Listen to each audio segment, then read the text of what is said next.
الحمد للہ الذی ہدانا الی الصراط المستقیم والصلاة والسلام علی من اختص بالخلق العظیم اما بعد فاعوذ باللہ من الشیطان اللعین الرجیم بسم اللہ الرحمن الرحیم قال اللہ تبارک و تعالی فی القرآن المجید والفرقان الحمید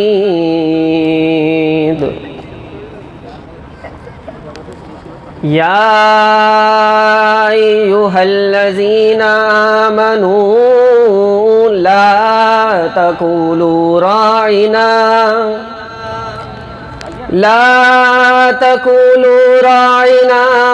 وقولوا انظرنا واسمعوا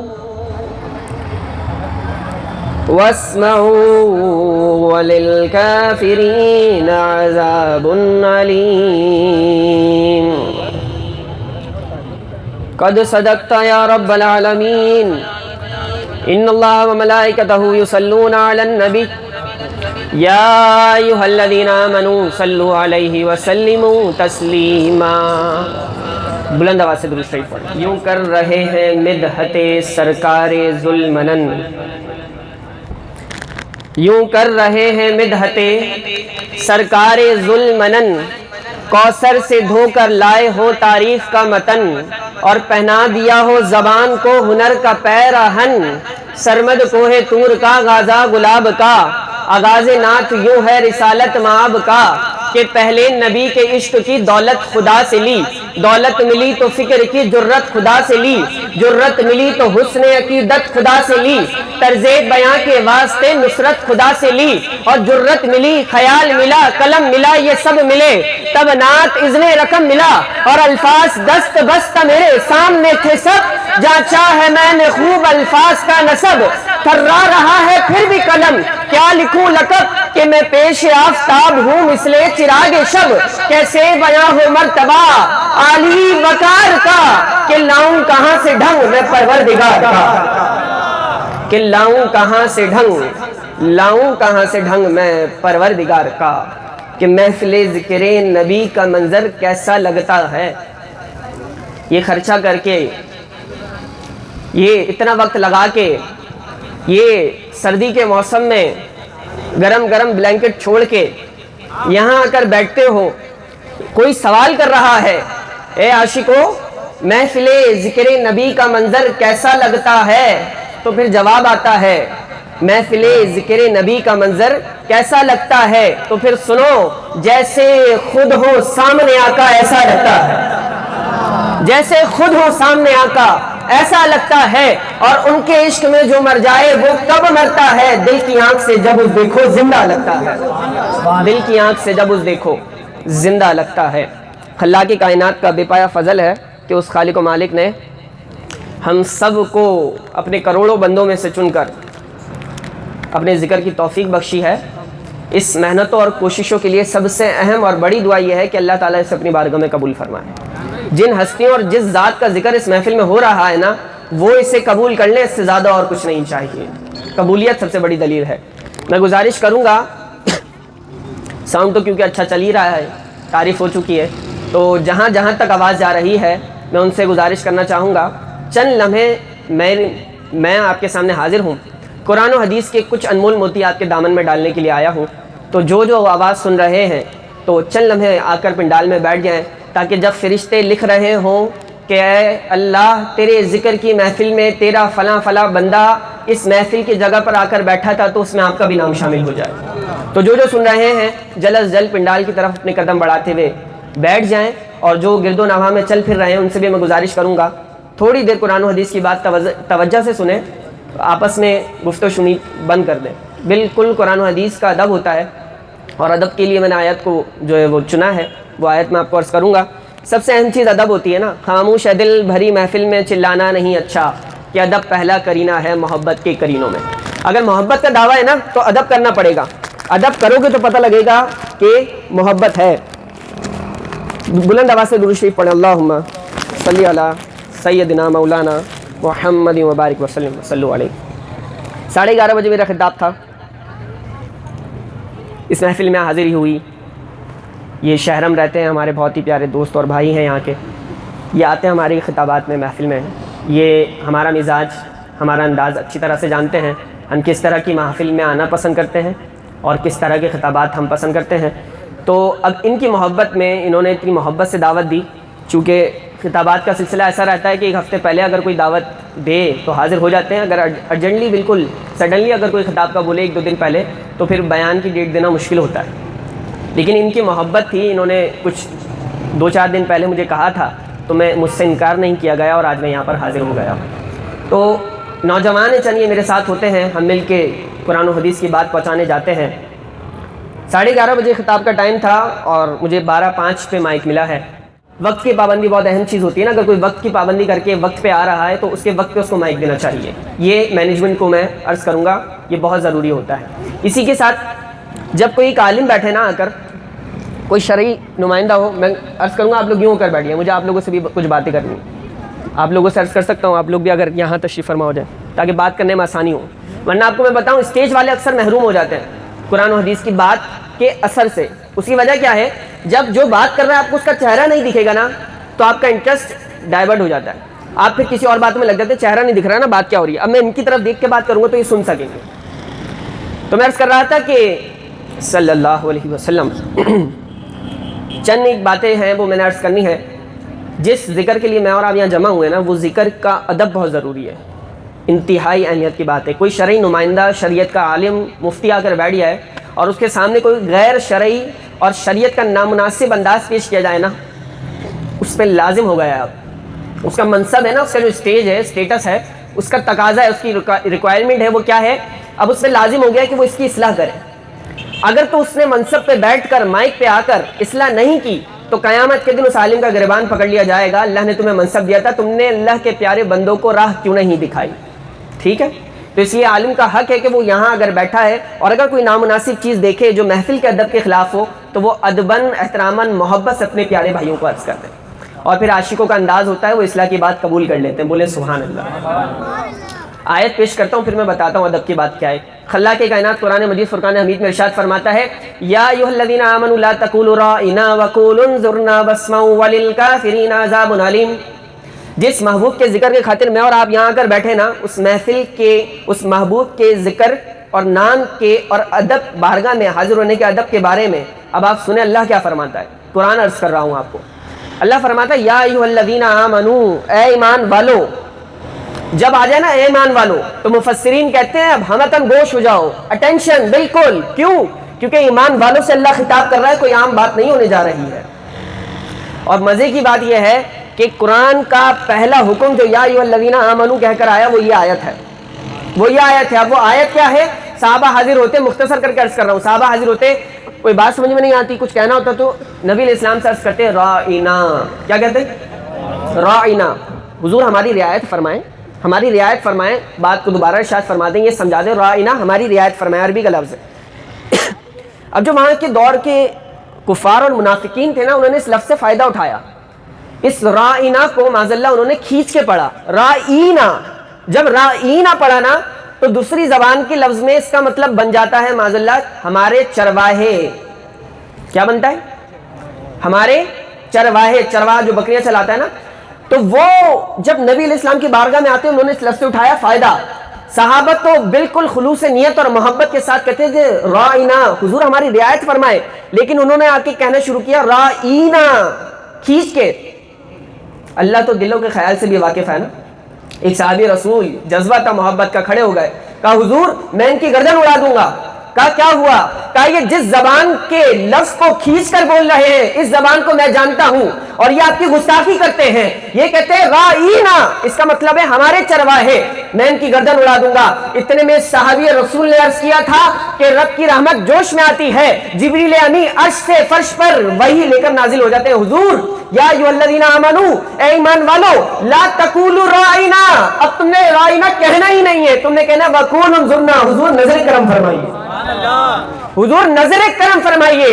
جس لفظ سے نبی کی شان گھٹنے کا شائبہ ڈاؤٹ بھی پیدا ہوتا ہے، رب وہ لفظ چینج فرما دیتا ہے، تبدیل فرما دیتا ہے۔ میرے محبوب کی بارگاہ میں لفظ بھی استعمال نہیں ہوگا۔ اب آپ مجھے بتائیں، صحابہ کے ایمان کی تو دلیل قرآن سے ملتی ہے نا، رضی اللہ عنہم ورضوا عنہ، کہ رب کہیے اللہ بھی ان سے راضی اور یہ بھی اللہ سے راضی، جن کی رضا قرآن میں رب بیان کرتا ہے۔ ان صحابہ کے وہم و گمان میں بھی اس لفظ کا یہ مطلب ہوگا؟ نہیں، وہ تو سیدھا سیدھا کہتے تھے نا رائنا، ہم پہ نظر کرم فرمائے، لیکن انہوں نے فائدہ اٹھایا، انہوں نے کہا کوئی نہیں جانتا، ہم اپنی جو ہے نا یہاں دشمنی نکالتے ہیں۔ نبی علیہ السلام سے کہنے لگے رائنا، ہمارے چروائے، معاذ اللہ گستاخی کرنے لگے۔ تو رب نے فرمایا تا قیامت تک میرے محبوب کے لیے کوئی رائنا نہیں کہے گا، اگر پکارنا ہے تو کہنا ہے وقول انظرنا، حضور نظر کرم فرمائیے، نظر کرم فرمائیے۔ اب آپ مجھے بتائیں، قرآن عرض کر رہا ہوں، جس لفظ سے نبی کی شان، رائنا جو لفظ ہے اس میں تو گستاخی نہیں ہے نا، رائنا اس میں گستاخی ہے، لیکن اس لفظ سے اس لفظ میں تھوڑا سا فاصلہ ہے۔ جس لفظ سے نبی کی شان میں گستاخی کا شائبہ بھی ہو، رب وہ لفظ جو ہے نا پسند نہیں فرماتا، ٹھیک ہے۔ اب ہم سجائیں محفل ذکر میلاد، ہم سجائیں محفل 11ویں شریف، اور ہمارے انداز کچھ ایسے ہو جس سے نبی علیہ السلام کی شان میں معاذ اللہ جو ہے وہ نبی کی شان گھٹتی ہو، عجیب منظر لگتا ہو، لگتا نہیں ہو کہ نبی کا ذکر ہو رہا ہے، تو اب آپ مجھے بتائیں اس قرآن کی اور آیت کی روشنی میں کیا اللہ کو وہ انداز پسند ہوگا؟ اگر دیکھنے والوں کو وہ انداز پسند نہیں ہو رہا، پسند نہیں آ رہا، مومنین کو جن کے سینے میں دل جو دھڑکتا ہے وہ اپنے رب کے نام پہ دھڑکتا ہے، جن کی گردنیں اپنے نبی کے نام پہ قربان کرنے کے لیے تیار ہیں، اگر وہ دیکھ رہے ہیں اور ایمان والوں کو وہ منظر اچھا نہیں لگ رہا کہ یہ تقاضا نہیں ہے کہ محبوب کا ذکر اس انداز سے کیا جائے، تو کیا بہتر ہو ہم سب مل کے اس انداز کو ہی بدل دیں؟ بہتر ہے یا نہیں؟ نعت خانوں پہ پیسے لٹائے جاتے ہیں نا، نعت خان حضرات بیٹھے ہیں، معذرت کے ساتھ عرض کروں گا، ان کا بھی فرض بنتا ہے اگر ان کے ساتھ یہ معاملہ ہو رہا ہے بڑے پیار محبت سے سمجھا دیں، اور یقین جانیں محبت والے لوگ ہوتے ہیں، اور مجھے یقین ہے آپ لوگ بھی محبت والے لوگ سمجھ جاتے ہیں، تھوڑی سی رہنمائی کی ضرورت ہوتی ہے۔ اب دیکھیں نعت خان حضرات نعت پڑھ لینا، آپ محبت میں ان پر کچھ نذرانہ دینا چاہ رہے ہیں، دیں، منع نہیں ہے، انداز دیکھیں کون سا ہے۔ ایک انداز ہے یوں آپ جو ہے نا پیسے اڑا رہے ہیں، ایک انداز ہے آپ دونوں ہاتھوں سے ادب میں ہاتھ دے کے جا رہے ہیں۔ میں نہیں بتاتا، آپ بتائیں کون سا انداز بہتر ہے، کون سا انداز بہتر ہے؟ ادب سے، ٹھیک ہے۔ اب میں ریئلائز کر رہا تھا، میں یہاں بیٹھا ہوا تھا، نعت خان حضرات نعت پڑھ رہے تو ہم بہت یہ نہیں کہ جو یوں اڑا رہا ہے وہ محبت میں نہیں کچھ اور کرنا چاہ رہے ہیں، نہیں، وہ بھی محبت میں اڑا رہا ہے، لیکن اس کو صرف تھوڑی سی رہنمائی کی ضرورت ہے۔ اب آئندہ وہ بھی ادب اور محبت سے دینے لگے گا۔ تو عالم ہو یا مفتی ہو یا قرآن کا قاری ہو یا نعت خواں ہو، اگر آپ نے عشق میں پیسے لٹانے ہیں تو پھر لٹانے کا انداز نہیں ہونا چاہیے، پیش کرنے کا انداز ہونا چاہیے، ٹھیک ہے۔ ادب سے پیش کریں، ہاتھ میں دیں، اور اگر وہ نعت پڑھنے میں مصروف ہیں تو رکھ کے چلے جائیں۔ یوں پھینک کے جانا، یوں اڑانا، یہ نامناسب انداز ہے، یہ شریعت کے تقاضوں کے بالکل خلاف ہے۔ اسی کے ساتھ ایک ذکر ہوا تھا شعر میں واقعے کا، وہ غلط العوام بہت زیادہ مشہور ہے، اسی میں میرا وقت پورا ہو رہا ہے، ابھی تو میں موضوع کی طرف آ بھی نہیں پا رہا۔ حضرت بلال نے اذان نہیں دی تھی، مشہور زمانہ آپ نے سنا ہوگا واقعہ، حضرت بلال رضی اللہ تعالیٰ عنہ نے اذان نہیں دی تھی تو صبح فجر نہیں ہوئی تھی، یہ من گڑت واقعہ ہے، ٹھیک ہے، یہ کسی اتھینٹک کتاب میں آپ کو نہیں ملے گا، علماء اس کا شدت سے انکار کرتے ہیں، یہ کچھ اشعار میں بیان کر دیا جاتا ہے، تو یہ واقعہ سند سے ثابت نہیں ہے۔ البتہ حضرت بلال کی شان بیان کرنے کے لیے کیا صحیح حدیثیں کم پڑ گئی ہیں؟ حضور جنت میں گئے، تلاوت کی آواز آ رہی ہے، جبریل یہ تو میرے بلال کی تلاوت کی آواز آ رہی ہے، ہاں حضور آپ کے بلال کی تلاوت کی آواز ہے۔ کہا جنت میں کیسے آ رہی ہے؟ کہا وہ تلاوت مدینے میں بیٹھ کے کر رہے ہیں، آواز جنت میں آ رہی ہے۔ یہ کم ہے بلال کی شان بیان کرنے کو حضرت بلال کی؟ کعبۃ اللہ کی چھت پہ چڑھ کے حضرت بلال اذان دے رہے ہیں، پوچھا حضور جب نیچے اذان دیتا ہوں تو کعبے کی طرف رخ کرتا ہوں، اب کعبے کی چھت پہ کھڑا ہوں تو کس طرف رخ کروں؟ حضور نے فرمایا جہاں جہاں میرا رخ ہو وہیں رخ کر کے اذان دے دو۔ یہ کم ہے حضرت بلال کی شان بیان کرنے کو؟ تو جو صحیح حدیثیں نا ان سے شان بیان کی جائے۔ اسی کے ساتھ ایک واقعہ سنایا، حضرت غوث پاک رحمۃ اللہ تعالیٰ علیہ نے جو ہے وہ کشتی نکال لی، ڈوبی ہوئی، تو برات ویسی کی ویسی نکل گئی۔ ابھی میں بھی آپ کو عرض کروں گا، غوث پاک کی شان بیان کرنے کے لیے نا بہت سی صحیح باتیں موجود ہیں، غلط باتوں کی طرف نہ جائیں۔ یہ بھی صحیح کتاب سے ثابت نہیں ہے کہ آپ نے کوئی کشتی نکالی تھی اور باراتی اتنے سالوں پرانے ویسے کے ویسے نکل گئے تھے۔ الحمدللہ میں نے اپنا منصب کا حق ادا کر دیا۔ بروز حشر اگر مجھ سے پوچھا جائے گا کہ تم نے میرے بندوں کو حق کیوں نہیں بتایا، تو میں سر جھکا کے کہوں گا مالک سب کچھ حق عرض کر کے آ گیا ہوں۔ ٹھیک ہے، اب آپ بولیں سبحان اللہ۔ اب آتے ہیں عنوان کی طرف۔ ممکن ہے جو میں نے اصلاح کی باتیں کی محبت میں آپ قبول کریں گے تو ہم سب کا بھلا ہے نا۔ جتنا ہم محبت کے ساتھ محبت کے انداز سے پیش کریں گے نا، اتنا لوگ محبت سے قریب آئیں گے۔ دوسروں کو، غیروں کو اپنا بنانے کے لیے میرے اور آپ کے نبی تشریف لائے تھے، اپنوں کو غیر بنانے کے لیے نہیں۔ تو جتنے بھی غیر ہیں ان سب کو ہم نے اپنا بنانا ہے، ٹھیک ہے۔ نبی علیہ الصلوۃ والسلام، صحیح بخاری اور صحیح مسلم کی حدیث مبارکہ متفق علیہ حدیث ہے، نبی علیہ الصلوۃ والسلام نماز پڑھا رہے تھے، نماز پڑھاتے پڑھاتے نبی علیہ الصلوۃ والسلام نے ہاتھ بڑھایا اور ہاتھ بڑھا کے پیچھے کر لیا۔ نماز ختم ہوئی، نماز ختم ہونے کے بعد صحابہ نے عرض کی حضور کیا نماز کا ایک اور نیا رکن آ گیا ہے؟ کہا کیا؟ کہا اب ہمیں نماز کے دوران یوں کر کے ہاتھ بڑھانا ہے اور پیچھے کرنا ہے، کیا اب ایسا ہوگا؟ نبی علیہ السلام نے فرمایا اے میرے صحابہ نہیں۔ کہا آپ جو کرتے ہیں وہ تو شریعت بن جاتی ہے، آپ نے نماز میں ہم نے دیکھا ایسے کیا۔ اب دیکھیں صحابہ نماز پڑھ رہے تھے کہ حضور کو دیکھ رہے تھے، ہم نے دیکھا کہ آپ نے ایسے کیا اور ایسے کیا۔ وہ کیا معاملہ تھا؟ جس نبی کے ذکر کے خاطر اے امتیوں تم آ کر بیٹھے ہو نا، اس کی شان بھی سمجھ کے اٹھو۔ نبی علیہ السلام نے فرمایا اے میرے صحابہ، میں نے نماز کے دوران نظر اٹھائی تو میں نے جنت کو دیکھا اور میں نے جنت کے باغوں کو دیکھا، پھر میں نے ہاتھ بڑھایا اور جنت کے باغوں میں سے ایک گوشہ پکڑ لیا، اور وہ میں توڑنے ہی والا تھا کہ تم لوگ کے لیے دنیا میں لے آؤں، لیکن میں نے تم لوگ کے لیے آخرت میں چھوڑ دیا۔ لیکن نبی علیہ السلام فرماتے ہیں اگر وہ میں توڑ کر لے آتا تم کھاتے رہتے، قیامت آ جاتی، وہ ختم نہیں ہوتا۔ حدیث مکمل ہو گئی۔ اب آپ مجھے بتائیں، یہ میرا ہاتھ ہے، ادھر دیکھیں، سب میری طرف دیکھیں، یہ میرا ہاتھ ہے، اسے میں نے بلند کیا بلند کیا بلند کیا، اتنا بلند کر لیا، ٹھیک ہے، یہ ہاتھ بلند ہو گیا، اس سے اوپر میرا ہاتھ نہیں جا رہا۔ اگر کھڑا ہو جاؤں تو اس سے بھی اوپر چلا جائے گا۔ سمجھا رہا ہوں، غور سے سمجھے بات کو، حدیث سمجھ میں آئے گی آج آپ کو۔ یہ ہاتھ میرا اتنا اوپر جا رہا ہے، لیکن نظر میں اوپر کروں تو مجھے دور آسمان میں چمکتے ستارے بھی دکھائی دیتے ہیں، نظر میں کروں نیچے تو مجھے دریا میں تیرتی مچھلیاں بھی دکھائی دیتی ہیں۔ تو پتہ چلا کہ جس انسان کا ہاتھ جتنا ہی اوپر کیوں نہ چلا جائے، بہت کم لمیٹیشن ہوتی ہے نا، اس کی حد بہت کم ہے، لیکن اس کی نگاہ بہت دور تک جاتی ہے، ٹھیک ہے۔ جس نبی کا ہاتھ مدینے کی مسجد میں کھڑے ہو کر جنت کے گوشوں تک جاتا ہے، اس کی نگاہ کہاں تک جاتی ہوگی؟ سمجھو اپنے نبی کی شان۔ میرے نبی کی شان سب سے الگ، جیسے رتبے میں قرآن سب سے الگ، شان خیر البشر خاتم الانبیاء، ایک پیغمبر ایک انسان سب سے الگ، اور پیوند پوشاک میں عرش قدموں میں ہے دو عالم کا سلطان سب سے الگ۔ جس کا ہاتھ اگر زمین سے اٹھائے تو جنت تک جاتا ہے، اس کی نگاہ کہاں تک جاتی ہوگی؟ ایک آسمان سے دوسرے آسمان کا سفر 500 سال کی مسافت ہے، اور ساتوں آسمان کا سفر اگر نبی زمین پہ ہاتھ اٹھائیں تو پھر جنت تک جاتا ہے۔ نبی کی نگاہ کو میں اور آپ کیا سمجھیں گے؟ یہ تھی متفق علیہ حدیث، اتھینٹک بات عرض کر کے جا رہا ہوں، صحیح بخاری اور صحیح مسلم کی۔ دوسری حدیث عرض کرتا ہوں۔ نبی علیہ الصلوۃ والسلام گئے ہوئے تھے کہ صدیق اکبر رضی اللہ تعالیٰ عنہ نماز پڑھا رہے تھے۔ صدیق اکبر رضی اللہ تعالیٰ عنہ نماز پڑھا رہے تھے کہ نبی علیہ الصلوۃ والسلام پیچھے سے تشریف لائے، بات کو سمجھیے گا، پیچھے سے تشریف لائے، صحابہ کی صفوں میں سے نکلتے ہوئے آگے بڑھے۔ صحابہ نے جب دیکھا کہ حضور صلی اللہ علیہ وسلم تشریف لے آئے ہیں اور صدیق اکبر مصلی پہ ہیں، تو صحابہ نے صدیق اکبر کو اشارہ دینا چاہا، یہ اس طرح سے بجایا کہ اشارہ ملے کہ نبی علیہ الصلوۃ والسلام تشریف فرما ہو چکے ہیں۔ صدیق اکبر تو پھر صدیق اکبر تھے، اپنی نماز پڑھنے میں بالکل مگن۔ پھر آواز تیز ہو گئی، جب تیز ہوئی نا صدیق اکبر کی توجہ گئی، فوراً سمجھے کہ حضور تشریف لے آئے۔ جیسے ہی معلوم ہوا کہ حضور صلی اللہ علیہ وسلم تشریف لے آئے تو حدیث کے لفظ ہیں التفت را رسول اللہ، صدیق اکبر نے پلٹ کے دیکھا نماز کے اندر۔ ماشاءاللہ ماشاءاللہ، خوش آمدید۔ صدیق اکبر نے پلٹ کے دیکھا، صحیح بخاری اور صحیح مسلم کی روایت عرض کر رہا ہوں، متفق علیہ۔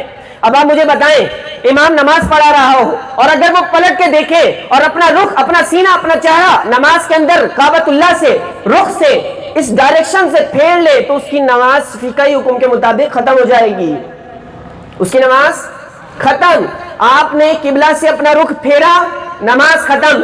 حدیث ہے حضور پیچھے تشریف لے آئے، صدیق اکبر نے اپنا رخ پھیر لیا، نماز ختم نہیں ہوئی۔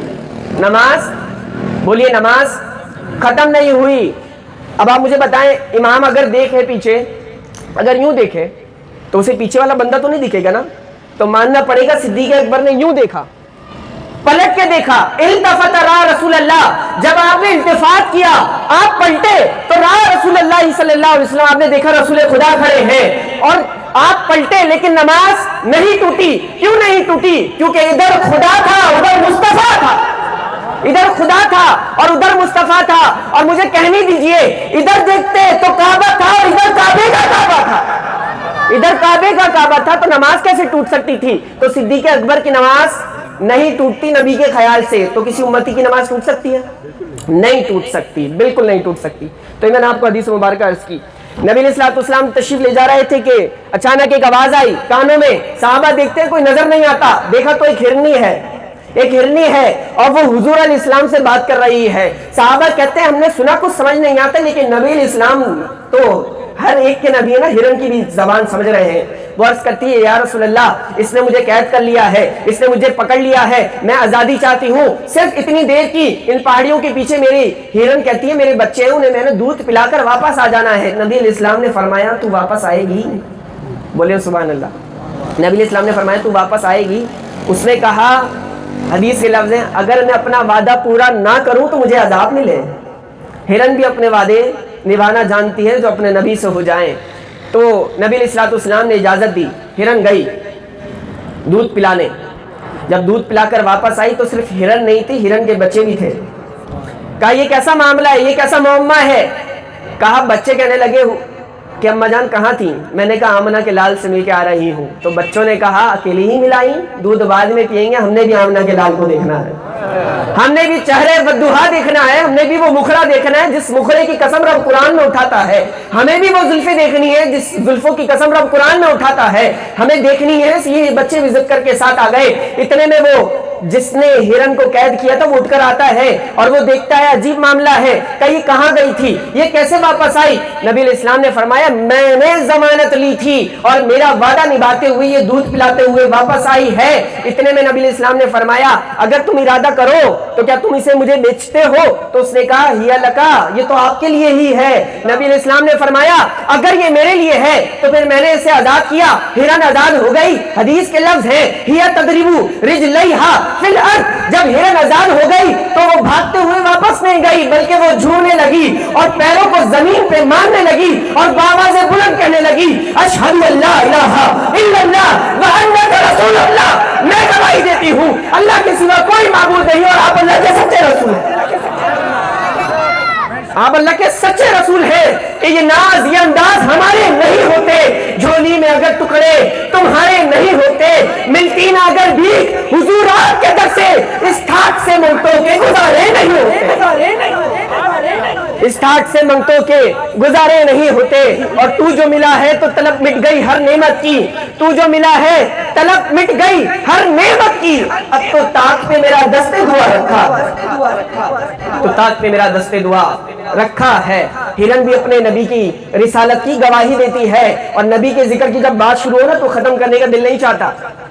یہ ناطقہ بھی جانتے ہیں, وہ بھی نبی کا ذکر کرتے ہیں, وہ سر میں کرتے ہیں اور ہم اس طرح کرتے ہیں لفظوں میں. دونوں نبی کی تعریف کر رہے ہیں, دونوں ہی ناطقہ ہیں, ہر ایک اپنا حصہ ملاتا ہے نا. ایک بزرگ تھے, وہ ہر سال محفل سجاتے تھے. خواتین میری مائیں بہنیں بھی موجود ہیں, ان کے ذوق کے لیے بھی سنا رہا ہوں. ہر سال محفل سجاتے تھے, انتظام کرتے تھے. ایک سال عروج و زوال تو زندگی کا حصہ ہوتا ہے, ایک سال ان کے پاس کچھ پیسے نہیں تھے, انتظام کیا کریں, لیکن نبی کے ذکر جس کو سجانا وہ تو پھر سجاتا ہے نا نبی کی محفل. پھر یہ انتظامات معنی نہیں رکھتے, جس دربار میں قبولیت چاہیے وہاں انوائرمنٹ معنی نہیں رکھتا, وہ تمہارے دل کے حال کو دیکھتے کہ تیری محبت سے تم نے سجائی ہے. تو وہ بزرگ کہتے ہیں میں نے محفل سجائی, کھانے کے لیے, کھلانے کے لیے, پیش کرنے کے لیے کچھ بھی نہیں, نہ نذرانے, نہ چندے, نہ ہار, نہ پھول, نہ کچھ بھی نہیں. بیوی کو کہا ذرا کچھ دیکھو کچھ نکل آئے, یہ محبت والوں کے لیے سنا رہا ہوں. بیوی نے دیکھا کہ چند میں کچھ بھی نہیں, چند بھنے ہوئے چنے نکلے. کہا بس صرف یہ چنے پڑے ہیں. اتنی تنگستی آ گئی, کہا ان چنوں پہ آج میں اپنے نبی کی فاتحہ دلوا کے تقسیم کرتا ہوں شیرنی کے طور پہ. لنگر ہے. محفل ہو گئی, چنے تقسیم ہو گئے. لیکن میں آپ کو محبت بتا رہا ہوں, جو کمیٹی ہوتی ہے نا, جو انتظامات کرتے ہیں, یہ نوجوان جنہوں نے محفل سجائی ہے, کچھ تو درد ہے نا سینے میں, جو اتنا خرچہ کر دیا. آج کوئی 10 روپے آپ کے اوپر خرچ کرنے کے لیے تیار نہیں ہوتا، لیکن نبی کے ذکر کی بات آئے تو سب اپنا دل و جان سے قربان کرنے کے لیے تیار ہو جاتا ہے۔ تو نوجوانوں نے محفل سجائی ہے تو کچھ تو بات ہے نا، کچھ تو محبت کرتے ہیں آپ سے بھی کہ کچھ عاشقوں کو قرآن و حدیث سننے کو مل جائے، کچھ ماں بہنوں کو اصلاح کی بات سننے کو مل جائے، کچھ تو ایسی بات ہے، کچھ تو دل میں جذبہ ہے۔ ان کے دل میں بھی یہی جذبہ تھا۔ محفل سج گئی، انہوں نے شیرنی کے طور پہ، لنگر کے طور پہ چنے تقسیم کر دیے۔ محفل ختم ہوئی، بستر پہ جا کر لیٹے، رونے لگے، آنسو جاری ہیں، رو رہے ہیں۔ دل میں کیا بات چل رہی ہے؟ دل میں یہ بات چل رہی ہے کہ حضور آپ کے عاشق آئے، ذکر کیا اور میں ان کی خدمت نہ کر سکا، میں ان کو کچھ پیش نہ کر سکا، صرف چنے دے سکا۔ یہ بس دل میں خیال چل رہا تھا۔ اسی خیال کے ساتھ آپ سو گئے۔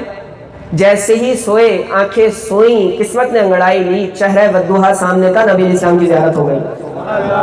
نبی علیہ السلام کی زیارت ہو گئی۔ اب جو بات ہے نا آگے ایمان افروز ہے، اب زیارت عام انداز سے نہیں ہوئی، زیارت کچھ اس انداز سے ہوئی کہ جو چنے لنگر میں تقسیم کیے تھے، نبی علیہ السلام کے ہاتھ مبارک میں وہ چنے تھے، اور نبی علیہ السلام ایک ہاتھ سے وہ چنے دوسرے ہاتھ میں ڈالتے، دوسرے ہاتھ سے پہلے ہاتھ میں ڈالتے، اور نبی علیہ السلام نے مسکرا کے فرمایا تمہارے چنے ہمیں بڑے پسند آئے، تمہارے چنے ہمیں بڑے پسند آئے۔ جب سو کر اٹھے تو طبیعت اتنی خوشگوار ہو گئی کہ خدمت کے اوپر پچھتا رہا تھا۔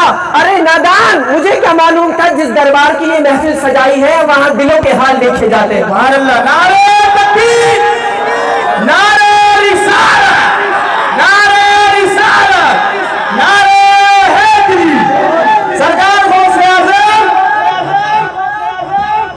وہاں دلوں کے حال دیکھے جاتے ہیں۔ یہ مال و دولت، یہ شہرت، یہ عزت، یہ سب کچھ یہ دنیا کی ریکوائرمنٹ ہو سکتی ہے، لیکن اس دربار کے لیے صرف تمہارے دل کے حال ضروری ہیں، تمہارے دل میں خلوص، محبت، عشق ہونا چاہیے۔ آپ ایک بات سنتے، صدیق اکبر رضی اللہ تعالیٰ عنہ کے ایک قدم مبارک پہ سانپ نے ڈسا تھا۔ بچہ یہ واقعہ جانتا ہے۔ صدیق اکبر کے جو ہے نا قدم مبارک پہ سانپ نے ڈسا تھا، اور آپ نے سانپ جب پیر ہٹایا تو حضور علیہ السلام نے اپنا لعاب دہن لگایا۔ یہ واقعہ اکثر لوگوں کو ادھورا یاد ہوتا ہے۔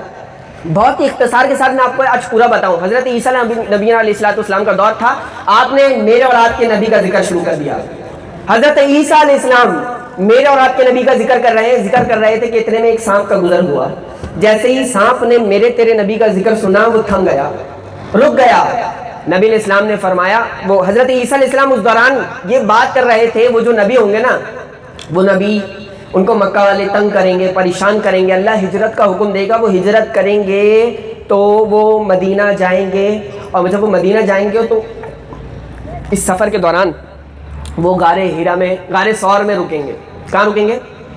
غار ثور میں۔ اب آپ مجھے بتائیں، سانپ ادھر ادھر کہیں جائے گا، سانپ کو لوگ مار دیں گے یا کہیں نکال دیں گے، کچھ نہ کچھ کریں گے، قید کر لیں گے۔ تو سانپ نے سوچا اس پورے دوران میں اس نبی سے کیسے فیضیاب ہو سکتا ہوں۔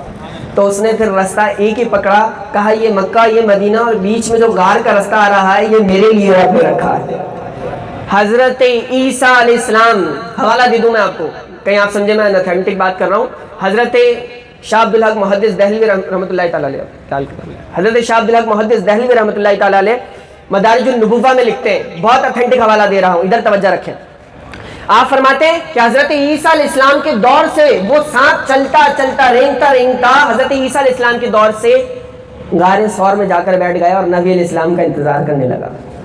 کئی 100 سال بعد نبی علیہ السلام کی پیدائش ہوئی، پھر نبی علیہ السلام کا ہجرت کا وقت آیا، ہجرت کا حکم آیا، پھر ہجرت ہوئی، پھر غار ثور میں گئے۔ صدیق اکبر رضی اللہ تعالیٰ عنہ نے کہا حضور آپ تشریف رکھیں، میں دیکھتا ہوں کوئی موذی جانور نہ ہو، کوئی آپ کو نقصان نہ پہنچا دے۔ گھر کے اندر داخل ہوئے تو دیکھا کہ اس کے غار کے اندر داخل ہوئے تو دیکھا بڑے سوراخ تھے، اپنے لباس میں سے آدھے لباس میں سے اس میں سے ٹکڑے کر کے سارے سوراخوں کو بند کر دیا، لباس ختم ہو گیا۔ اب کیا کرے؟ ایک سوراخ پہ اپنی ایڑی کو رکھا اور پھر نبی علیہ السلام کو حکم عرض کرنے لگے حضور اندر تشریف لائیں۔ نبی علیہ السلام نے آپ صدیق اکبر رضی اللہ تعالیٰ عنہ کے زانوں پر اپنا رخ ودھا، جس رخ کی قسم رب قرآن میں اٹھاتا ہے، وہ ان کے زانوں پہ رکھ دیا، گود میں رکھ دیا نا۔ اور نبی علیہ السلام کی آنکھ لگ گئی، لیکن آنکھ ہی لگتی تھی، دل جاگا کرتا تھا۔ دل جاگتے ہیں نبی کے، نبی علیہ السلام سو گئے۔ اب یہ لمحہ یہاں پہ میں آپ کو وہ لفظ بتاؤں جو لکھا ہے نا کتابوں میں، لفظ یہ ہے کہ یہ دو عاشقوں کی لڑائی تھی۔ ایک مثال دی جاتی ہے، ایک انار 100 بیمار، ایک انار 100 بیمار، تو پھر کیا ہونا ہے؟ لڑائی تو ہونی ہے، یہ مجھے مل جائے اور یہ مجھے مل جائے۔ یہ ایک عام سی مثال ہے ہمارے چھوٹے ذہنوں کو سمجھنے کی۔ یہ جو کتابوں میں لفظ لکھا ہے وہ یہ لکھا ہے، اور یہ جو مرحلہ آ گیا تھا یہ دو عاشقوں کی لڑائی تھی، ایک طرف صدیق اکبر تھے اور ایک طرف کئی 100 سالوں سے سفر کیے ہوا سانپ بیٹھا ہوا تھا۔ وہ سانپ بیٹھا تھا، نبی علیہ السلام کی خوشبو محسوس ہوئی، اس نے تڑپتے ہوئے دیکھا مجھے رستہ ملے، مجھے رستہ ملے، میں باہر نکلوں، چہرے بددعا دیکھوں، آمنہ کے لال کا مکھڑا دیکھوں، اسے کوئی رستہ نہیں ملتا، وہ کیا کرے؟ پھر اس نے دیکھا کہ ایک جگہ نرم محسوس ہوتی ہے، کسی انسان کا پیر لگتا ہے، پھر کتابوں میں کچھ یوں لکھا ہے کہ اس نے ڈسا نہیں ہے، اس نے سر مارا ہے کہ کسی طرح صدیق اکبر اپنا پیر ہٹائیں اور حجاب اور پردے ہٹے، میں بھی چہرے بددعا دیکھوں۔ لیکن صدیق اکبر بھی تو پھر عاشق تھے، عاشق اکبر تھے، آپ نے اپنا پیر نہ ہٹایا تو پھر سانپ نے مجبوراً ڈسا، جیسے ہی ڈسا وہ پہاڑی سانپ کا زہر پورے جسم میں سرایت کر گیا۔ صدیق اکبر کے آنکھوں سے بے ساختہ آنسو نکلے، نبی علیہ السلام کے رخ انور پہ گرے، نبی علیہ السلام کی آنکھ کھل گئی۔ نبی علیہ السلام نے دیکھا صدیق اکبر کیا ہوا، کہا حضور کسی موذی چیز نے کاٹا ہے۔ صدیق اکبر کا پیر لیا، نبی علیہ السلام نے لعاب دہن لگایا، صدیق اکبر کا پیر ٹھیک ہو گیا، پیر ٹھیک ہو گیا۔ اب یہاں پہ جو کیفیت ہے مجھے تو ایک وجدآور کیفیت ہے، ایک ایمان افروز کیفیت ہے۔ ارے انسانوں، تم محفلیں سجاتے ہو، تم اپنے نبی کے عشق پہ جان نچھاور کرتے ہو، اپنا مال قربان کرتے ہو، تم سمجھتے ہو کہ جس نبی کے ذکر کی محفل تم سجا کے بیٹھے ہو کہ تم صرف اس کے عاشق ہو۔ ارے نہیں نہیں، اگر عاشقوں کی بات کرو گے تو ہرن بھی عاشق نظر آئے گی، اگر عاشقوں کی بات کرو گے تو سانپ بھی عاشق نظر آئے گا۔ نبی علیہ السلام نے صدیق اکبر کے ایڑی مبارک میں لعاب دہن لگایا، اتنے میں سانپ نکل کے باہر کھڑا ہو گیا اور سانپ مسلسل نبی علیہ السلام کی زیارت کرنے لگا اور گویا زبان حال سے سانپ کہہ رہا تھا، اے نبی یہ زمین آپ پر قربان ہوتی ہے، یہ فلک آپ پہ نثار ہوتا ہے، فرشتے آپ کے دربان ہیں، جمادات آپ کے کلمہ پڑھتے ہیں، صحابہ آپ کے نام پہ گردنیں کٹوانے کے لیے تیار ہیں۔ اے نبی آپ اتنی شان والے ہیں، آپ اتنے اولو العزم ہیں، میں نے مانا صدیق بھی آپ کا دیوانہ ہے، میں نے مانا صدیق اکبر کی شان بڑی ہے، لیکن اگر میں صدیق اکبر کو نہ ڈستا تو آج میں آپ کے دیدار سے محروم ہو جاتا۔ یا نبی جب تیری شان کریمی کو نظر جاتی ہے، زندگی کتنے مراحل سے گزر جاتی ہے، بے طلب ہی دیے جاتا ہے، مجھ کو دینے والا ہاتھ اٹھتے نہیں جھولی میری بھر جاتی، ہاتھ اٹھتے نہیں، ہاتھ اٹھتے نہیں جھولی میری بھر جاتی ہے، ہاتھ اٹھتے نہیں جھولی میری بھر جاتی ہے۔ اس نبی کے ذکر کی خاطر میں اور آپ یہاں تشریف فرما ہوں۔ اللہ تعالیٰ اس محفل کو، اس ذکر کو اپنی بارگاہ میں قبول فرمائے۔ چند ایک باتیں میں نے عرض کرنی تھی جو عرض کرنے کی کوشش کی، ٹوٹے پھوٹے لفظ اللہ تعالیٰ قبول فرمائے۔ اس بیان کے کچھ حصے میں چند فرمائشی باتیں بھی تھی، لوگ محبت میں کہہ دیتے ہیں یہ سنا دیے گا، تو وہ بھی میں نے سنانے کی کوشش کی ہے، اس مختصر وقت میں اللہ قبول فرمائے۔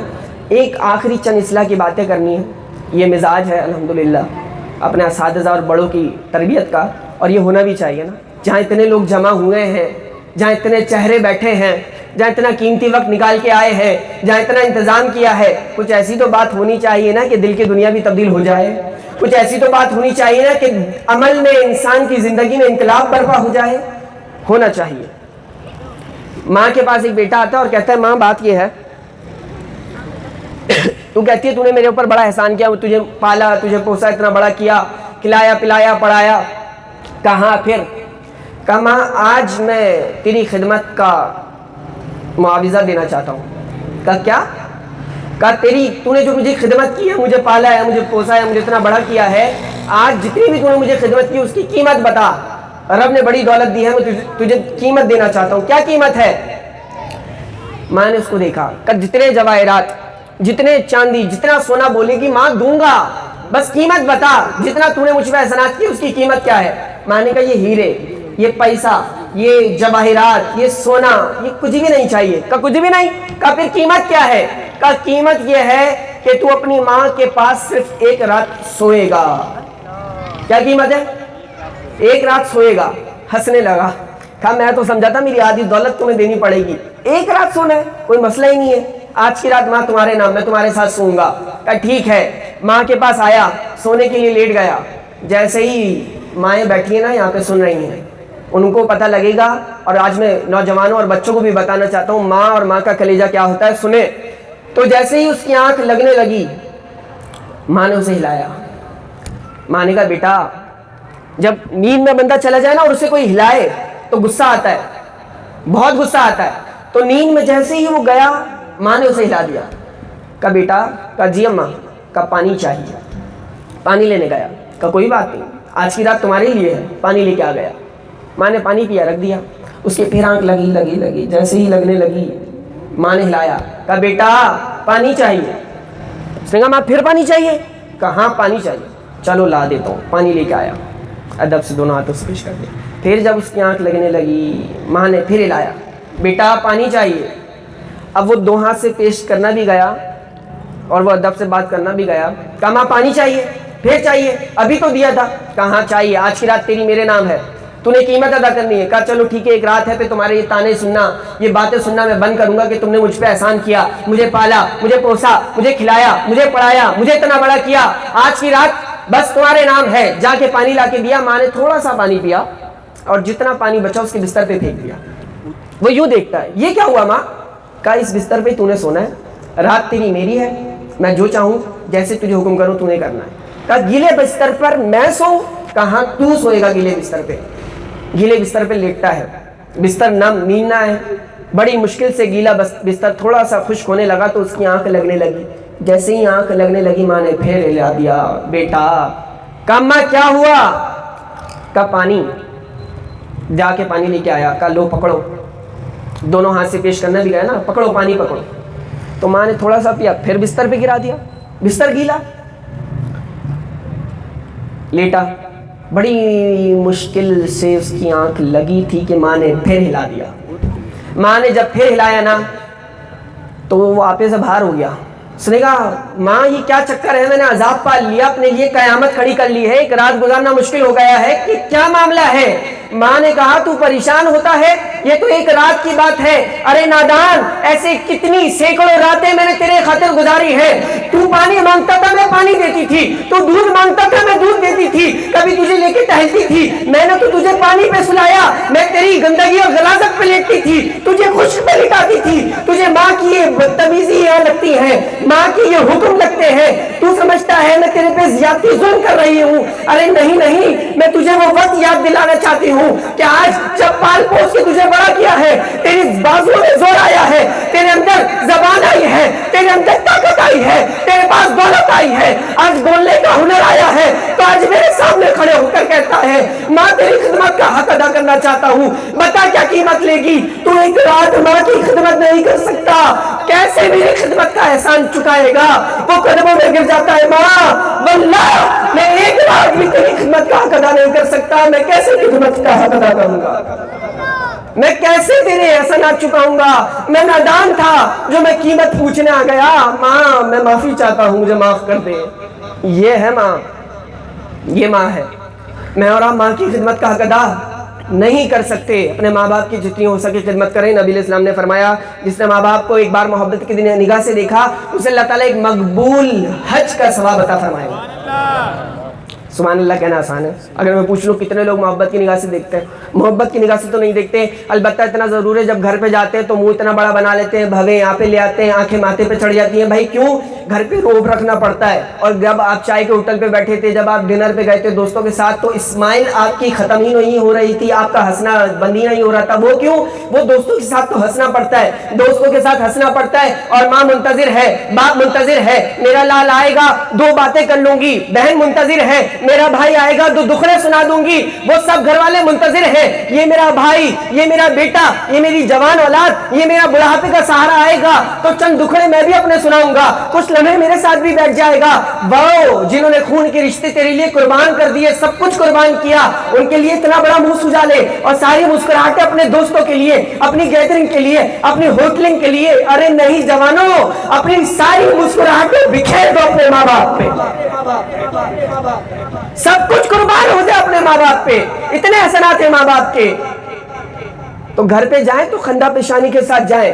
نبی علیہ السلام نے فرمایا جس نے اپنی ماں کے, میں حدیث سنانے کی کیفیت میری عجیب ہو رہی ہے, من قبل عینی امہ, نبی علیہ السلام نے فرمایا جس نے اپنی ماں کی دونوں آنکھوں کے درمیان چوما, اللہ تعالیٰ یہ ایک بار چومنا, بوسہ دینا جہنم سے آڑ بنا دے گا.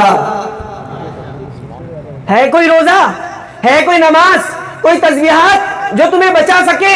ارے کچھ نہیں تو شب و روز اپنی ماں کی ماتھے کے بوسے لیا کرو, چوما کرو اپنی ماں کے ماتھے کو. جن کے ماں باپ ہیں وہ قدر کر لے, جن کے نہیں ہیں ان سے پوچھیں ماں باپ کی قدر کیا ہوتی ہے. گھر قبرستان لگتا ہے, ہمیں یہ بوجھ لگتا ہے. ماں کھانستی ہے تو میری بیوی بچوں کو نیند نہیں آتی, ماں کھانستی ہے, ماں بیمار رہتی ہے تو اس کا کمرہ تبدیل کر دو. یہ ساری باتیں میرے اور آپ کے معاشرے میں ہو رہی ہیں. اگر ہمارا کلچر اتنا اچھا چل رہا ہوتا, اولڈ ہاؤس نہیں بنے ہوتے ہمارے ماں باپ کے لیے. یہاں پر اپنے ماں باپ کی قدر کریں, کسی قسم کی زیادتی اپنے ماں باپ کے ساتھ ہونے نہیں دینی. لاکھوں روپے بھی خرچ کر کے آ جائیں نا, صرف ایک سوال پوچھئے گا, حاجی صاحب آپ حج کر کے آئے ہیں, لاکھوں روپے خرچ کیے, آپ کا حج قبول ہوا ہے؟ وہ کہے گا یہ تو اللہ جانے, لاکھوں روپے تو خرچ کر دیے, نہیں معلوم حج قبول ہوا یا نہیں. جنہوں نے حج کو فرض کیا, جن کے خاطر اللہ نے حج فرض کیا, وہ اپنی زبان سے کہہ رہے ہیں ایک مقبول حج کا ثواب ملے گا. قبول حج قبول ہے, ایسے نفلی قبول حج کا ثواب ملے گا. کیا کرنا ہے؟ اپنی ماں کو ایک بار محبت کی نگاہ سے دیکھنا ہے, اپنے باپ کو ایک بار محبت کی نگاہ سے دیکھنا ہے. تحدیث نعمت کے طور پہ میں عرض کرتا ہوں, والدہ جب سو رہی ہوتی ہے نا, تب میں دیکھتا ہوں اپنی ماں کو محبت کی نگاہ سے, اور میں سمجھتا ہوں یہ میرے ماں باپ کی دعاؤں کا صدقہ ہے کہ آج اس کم عمری کا عالم میں بھی آپ کے سامنے دو ٹوٹے پھوٹے لفظ بولنے کے لیے آ گیا. یہ بس ماں باپ کی دعائیں ہوتی ہیں اور کچھ نہیں ہوتا. یہ جتنے آ کر بیٹھ جاتے ہیں نا اسٹیج پہ, یہ جوان, یہ بچے, یہ بوڑھے, آپ کے سامنے اتنا کچھ پڑھ رہے ہوتے ہیں, اتنی پیاری آواز, اتنی پیاری نعتیں, یہ بیان.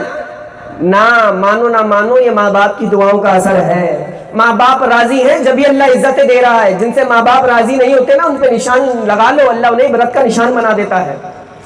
تو میں عرض کر رہا تھا تحدیث نعمت کے طور پہ جب والدہ سو رہی ہوتی ہے نا, تب میں انہیں دیکھتا ہوں محبت کی نگاہ سے, اور دل میں خیالات کیا چلا رہا ہوتا ہوں تاکہ ایک ذہن بنے انسان کا کہ کیا ہے یہ ہستی, کہ اے ماں چند لمحے, چند گھنٹوں کے لیے اگر ایک نوکرانی بھی رکھنی ہو نا, تو وہ بھی پیسے لیتی ہے اور روٹی بھی اچھی بنا کے نہیں دیتی. اور رات کے 2:30 بجے بھی بھوک لگے تو ماں اپنی نیند خراب کر کے روٹی بنا کے دے گی. یہ ماں ہے. ماں کی محبت کی تو مثال ہی کوئی نہیں ہے نا. دیکھے ماں کو محبت کی نگاہ سے, پیار کی نگاہ سے دیکھے ماں باپ کو. یہ اتنا اہم موضوع ہے کہ اس پہ جتنا بولا جائے کم ہے. اور ان محفلوں میں باقاعدہ طور پہ اس عنوان کے ساتھ محفلیں ہونی چاہیے. آپ کے فلیٹس ہیں, آپ یہاں رہتے ہیں, ایسے درس اور محفل کا اہتمام کریں کہ جہاں ماں باپ کی عظمت پہ بیان ہو. جوان بیٹھے ہو جو اپنے ماں باپ کا دل دکھا کے آئے ہو, تو انہیں پتہ لگے کہ قرآن و حدیث ماننے والا ہوں, ایمان والا ہوں, امتی ہوں. مرنے سے پہلے اپنے ماں باپ کو راضی کر لوں, ورنہ اللہ بھی راضی نہیں ہوگا, اللہ بھی راضی نہیں ہوگا. تو اگر ماں باپ کو ناراض کیا ہے, آج کی اس محفل میں سے جا کر اپنے ماں باپ سے معافی مانگیں, اپنے ماں باپ کو راضی کریں, والدہ کو محبت کی نگاہ سے دیکھیں, والدہ کے آگے جتنا ہو سکے محبت کے ساتھ پیش آئیں. جتنا کچھ عرض کیا اللہ تعالیٰ اپنی بارگاہ میں قبول فرمائے. چند لمحے, چند باتیں, چند اشعار پہ اپنی گفتگو سمیٹتا ہوں کہ وہ بلا لیں اگر, یہ بھی کچھ کم نہیں. بولے سبحان اللہ. وہ بلا لیں اگر, کیونکہ نعت خواں حضرات بھی موجود ہیں, یہ بھی اپنی حاضری ماشاءاللہ پیش کریں گے. اللہ تعالیٰ سب کی حاضری قبول فرمائے. جتنے آ رہے ہیں, جتنے جا رہے ہیں, جتنے بیٹھ رہے ہیں, اللہ تعالیٰ سب کے آنے والے ہر قدم کے بدلے سب کی نیک اور جائز حاجتوں کو پورا فرمائے. تو وہ بلا لیں اگر, یہ بھی کچھ کر نہیں کہ ان کا تشریف لانا بڑی بات ہے. مانا ہم بھی خطا کار بدکار ہیں, ان کا رحمت لٹانا بڑی بات ہے. اور وہ اشارہ کریں تو سورج الٹا پھرے, کعبہ عالم جس کو سجدہ کریں. ارے مانا چاند پر پہنچنا بھی حقیقت صحیح, چاند قدموں میں لانا بڑی بات ہے, چاند قدموں میں لانا بڑی بات ہے. وآخر دعوانا الحمدللہ.